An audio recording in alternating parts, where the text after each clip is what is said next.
Ladies and gentlemen, it's a real pleasure for me to address this global congress, which is focusing on many of the key issues we face in protecting and restoring wild areas in ways that also benefit our societies. I'm sorry, I cannot be with you in person. Europe's nature has been very strongly shaped by millennia of dense human intervention, more so than other continents. In spite of the impact this has had, we have managed to maintain a lot of valuable nature and biodiversity which we are all committed to conserving and restoring. Through its biodiversity strategy, the European Union has set itself the objective of halting and reversing the loss of biodiversity and ecosystem services by 2020. The Natura 2000 network of areas of high biodiversity value is critical in helping us achieve this goal. Natura 2000, with more than 26,000 sites covering 18% of the land area in the European Union, as well as an increasing part of our marine waters, it's an example of the extraordinary degree of commitment across the European Union to promote high standards in nature conservation adapted to local conditions and cultures. But Natura 2000 is a much wider concept than just nature protection. It is based on the idea of ensuring both sustainable livelihoods for people and healthy ecosystems in areas which are still rich in nature. I'm convinced that a better use of our natural capital will underpin many opportunities for sustainable development in the future. Healthy ecosystems greatly increase our ability to regulate floods and climate, purify water, and secure the pollination of our crops. Nature networks like Natura 2000 also create significant opportunities for recreation and tourism. These networks are the backbone of green infrastructure, on which the European Commission has recently brought forward some ideas. Wilderness and wild areas have an important role to play in strengthening the benefits of green infrastructure.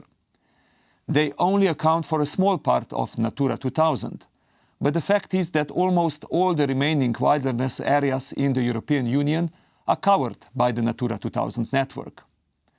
As compared to other areas, these naturally functioning ecosystems have, in addition to their important contribution to biodiversity, an even greater capacity to deliver some environmental services, as they are likely to be more resilient to external impacts such as climate change. Through their specific potential for nature tourism, they can also offer valuable income for employment to local communities and landowners. The question is, how can we take action specifically on wilderness and wild areas?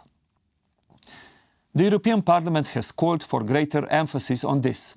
We recognize that there are a number of nature networks where so-called non-intervention management will be an important conservation goal. This is why we have developed guidelines on wilderness in Natura 2000 to assist member states who choose to pursue this management option. We are also in the process of developing a register to record the remaining wilderness areas in Europe. However, there is still a great deal to do to restore and manage the sites in the Natura 2000 network effectively. At a time of limited and even shrinking public finances, there is a need to find more cost-effective management solutions to strengthen synergies and integrate nature more successfully into key land use policies. We are using the European Union Life Fund to help people develop and test practical solutions on the ground. We are seeking to link this support with other sources of private funding and other financial mechanisms in support of biodiversity, such as market-based instruments, could also play a more important role. We are also working together with our international partners to protect and enhance our common natural capital. This will require mobilizing the resources necessary to deliver on our commitment under the Convention on Biological Diversity. Ladies and gentlemen, investing in nature is investing in our future. Securing the necessary support for nature in these difficult economic times, it's not always easy. But I'm convinced that nature pays us back many times over. Our analysis shows that every euro invested in Natura 2000 yields as much as 50 euro. This is a return on investment that it's hard to beat.